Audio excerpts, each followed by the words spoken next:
Türkmenistan Thompson jokramasasynda 50 gradusa ýetýän ýalynly içinden geçip gelýän epkekli howada bütün dünýä velosiped günü münasibetli welaýatlerde we Aşgabat şäherinde köpçüliklerin sport çärelerini, mezuri velosiped ýürüýüşlerini geçirýär. Gurbanuly Berdimuhammedowyň gutlagyny bu çärelerin raýatlaryň saglygyny berkitmekde, ekologiýa awadançylygyny üpçün etmekde möhüm ähmiýete eýe boljakdygyny ýytarly.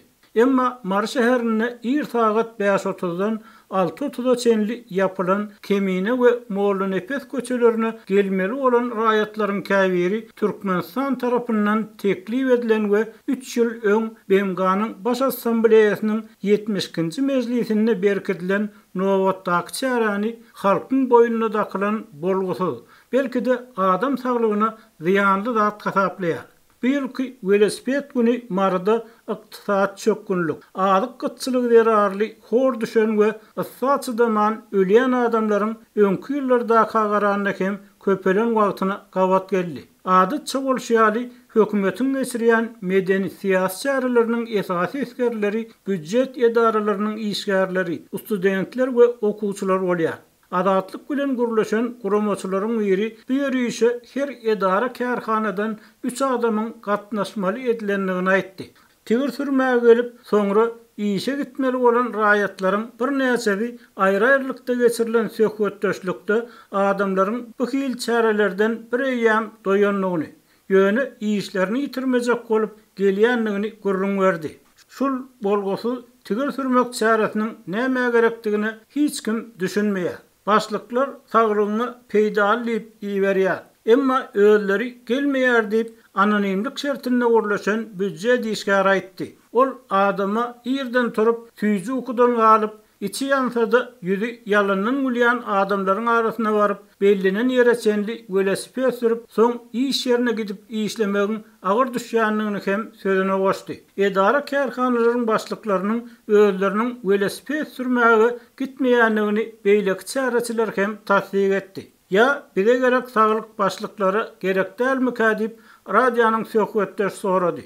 Ya da başlyklar her edarada 3 adamyň saglygy barada alyp edip beýlekleriň saglygy barada alyda etmeseler hem bolýarmy diýip ol sözüniň üstüne getirdi. Adatlyk bilen anonimlik şertinde gurulşan raýatlaryň pikirçe ýerden ukudan galyp düýüpden islemeýän çäresine mejbur gatnaşdyrylýan, soň işe baryp ukusyny gogalyp gelen işgärler bilen deň işlemeli bolýan adamyň guzur gaýratdy, keýp ahwaly da deň bolmaýar. Ýerden turman, öňkü wagtynda çenli ýatan we öz wagtynda turup çaý çöregini howluk many edinip gelen adamlar bilen deňeşdirilenine biziň bedenimiz gowşak, olaryň bedeni biziňkiden kän gaýratly bolýar. Emma bu meseleni gowgasaň halamaýarlar. Üstesine haýwat kematýarlar diýip çäre gatnaşan raýatlaryň biri aýtdy. Onun sözlerine göre edara kärhanalaryň başlyklary işgärleriniň bu çäre meýletin gatnaşmajakdygyny ören gowulýarlar we öz üstlerinden jogapkärçilik aýyrmak üçin olara men velosiped sürmäge meýletin gatnaşýaryn diýip öňünden dilhaty ýazdyrýarlar.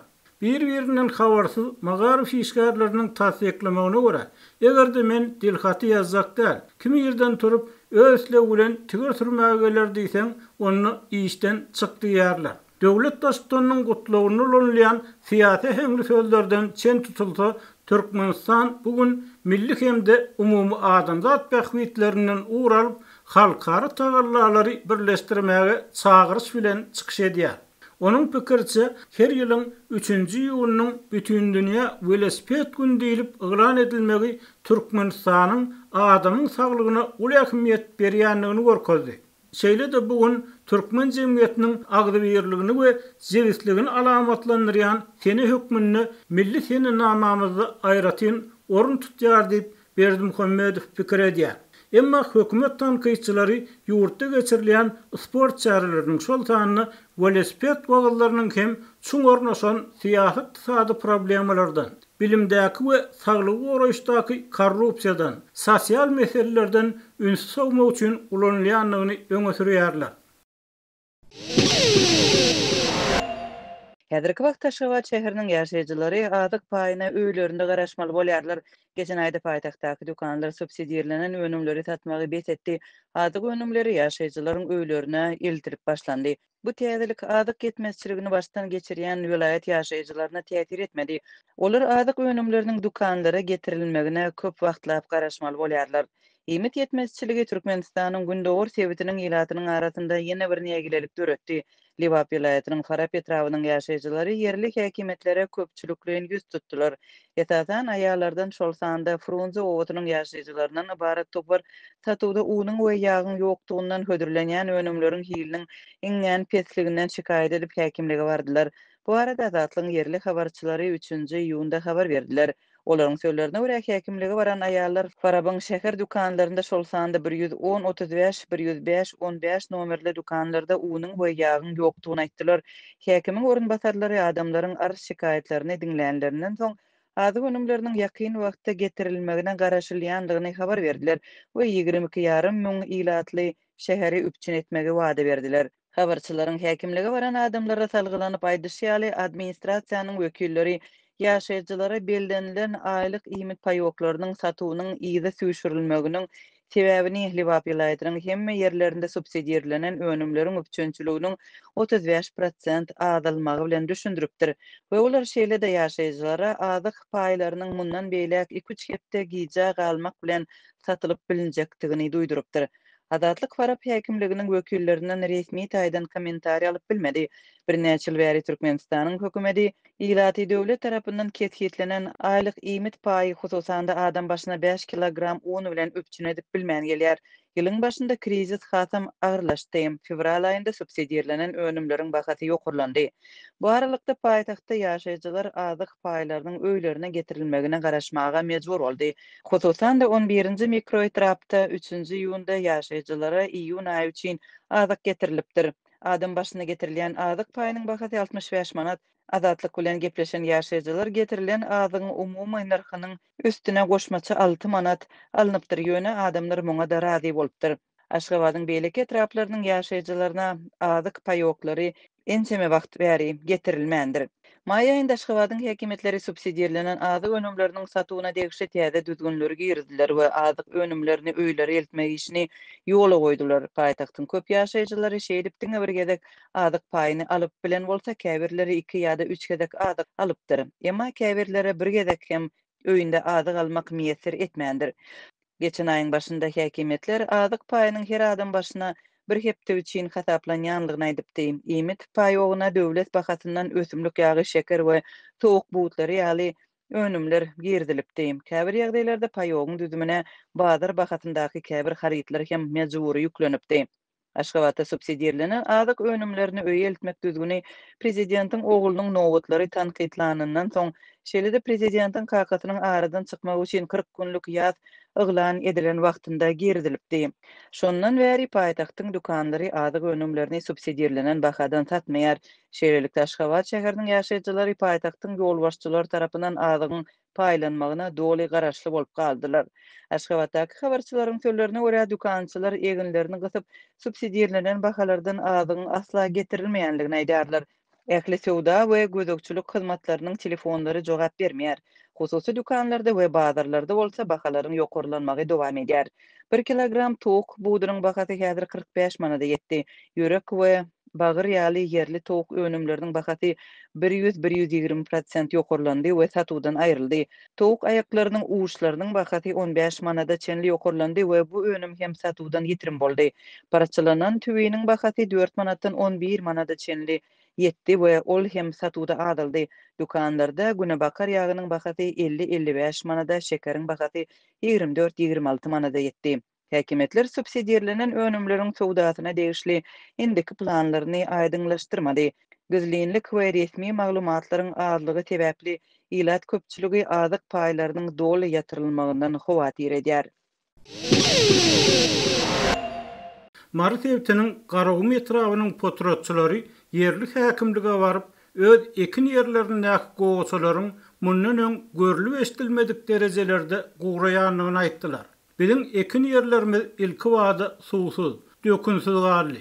Häzir bolsa ıssy howa çydaman Gögören gogoçalarymyz hem guraýar diýip adatlygyň ýerli habarçysy bilen anonimlik şertine we aýry-aýrylykda gurulýan daýkanlar ýyllar boýy dowam edýän kynçylyklardan däýrenli.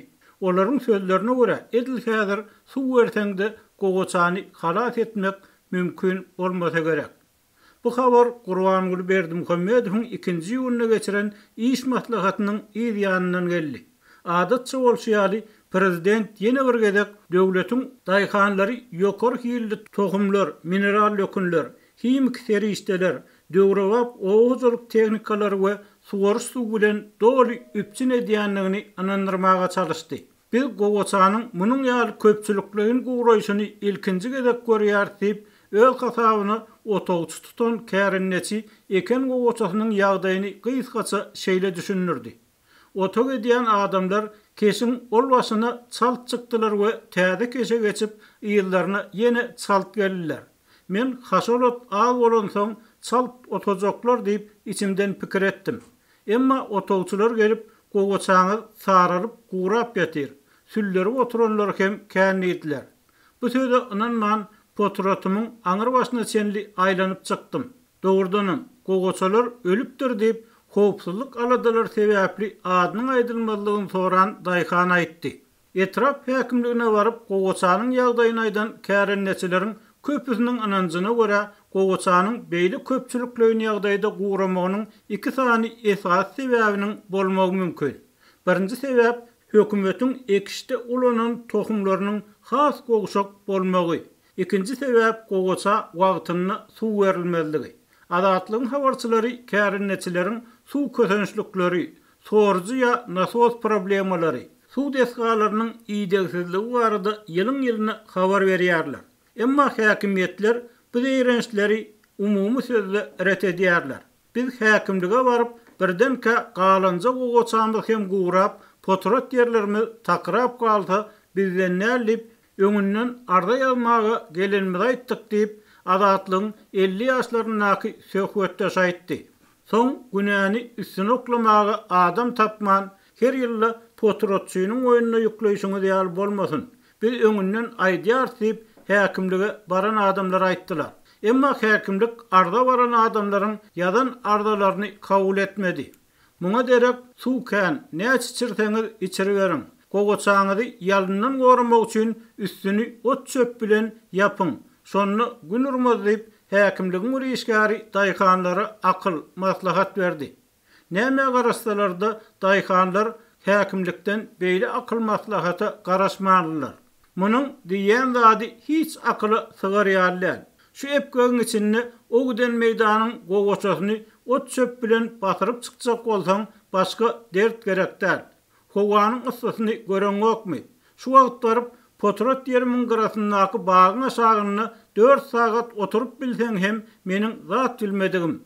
Sen ol meýdanlary öz salkynjak iş saýyndyr öýtdiňmi diýip bir kärenneçi häkimligiň işgärine berk jogap berdi.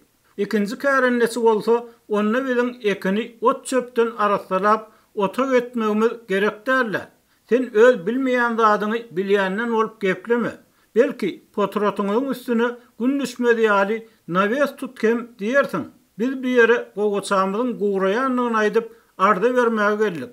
Bir de şu wagtdan gogoçany nädip halat edip boljakdygyny aýdym. Hünärmen getiriň diýdi. Gysgaça aýdylanyna kärenneçiler häkimlikden guraýan gogoça meselesini çäre tapmaklaryny talap etdiler. Egerde çäre tapmasaňyz elimizdäki potrat ýerimizi taşlamakçy, kime berseňiz şoňa beriň diýip etrap häkimligine ýygynanan adamlar aýtdylar. Halka häkimiýetden hiç ýyl kömek ýok. Ähli problema adamlaryň özleri çözgüt tapmaly. Hökümetdiň halkdan para, pul çöplemeli bolanyna batyrlanýar diýip garaw etrawynyň häkimligini arda beren adamlaryň biri adatlygy gurrun berdi. Türkmenistanyny ekin ekken daýkanlar bilen hökümet resmiýetleriniň aýdýan zatlary köplenç çapraz gelýär. Döwlet daşdynyň düýün geçiren iş maslahatyny tasdiklamagyna görä, öňkü ýyllarda aýdylşýaly bilim edermen gallaçylaryň ihlasly zähmet netijesinde ýurdun vilayetlerine buğdaýyň bol hasyly ösürilip ýetişdirildi. Emma adatlygyň oğuzlugynyňky ýagdaýy gowy bilýän, Bu urda işlän habarçysy bu ýyl hasylyň derejesiniň ören pesdigini, hususan paýta we sağlyk hasylynyň yaramaz boljakdygyny, sebäbi suw howdanlarynyň tassan boş ýatanlygyny habar berýär. Zeyt suw howdan düýpden iýdegsiz taşlanan hala düşdi. Ulansyň iň ýöneköy kadalar hem saklanmaýar diýip Suw Hojalyk Edarasynyň olalky işgärleri habarçy bilen söhbetdeşlikde aýtdy. Olaryň sözlerine görä, bu pugdok dollyňaly kadr helakçylygyny surady. Goşadarnyň içinde hünermenler iň ýöneköy zatlar hem bilmeýärler. Azatlygyň dörli ýyllarda söhbetdeş bolan hünermenleriň aýtmaklaryna görä, ýurdun o hojalygy odaly hünermenleriň bilim taýýarlygy, yerlerin kärinneçileri oýlanşyksyz paýlanmagy, ekrançylyk yerleriniň sanynyň çykarylmagy we bu ýagdaýa ýeterlik gözegçilik edilmezligi bilen bagly. Ýene bir mesele bolsa, Murgap suw howdanyny araşdyrmak üçin hem Amerikan elçihanasy zemsnariat sowgat berdi. Emma hökümet milliardlarça dollar serişdäni netijesi taslamalara karşylap o hojalyk işlerini duruşunu mecbur rahmeti öwürdi diýip yerli hünermenler aýdýar.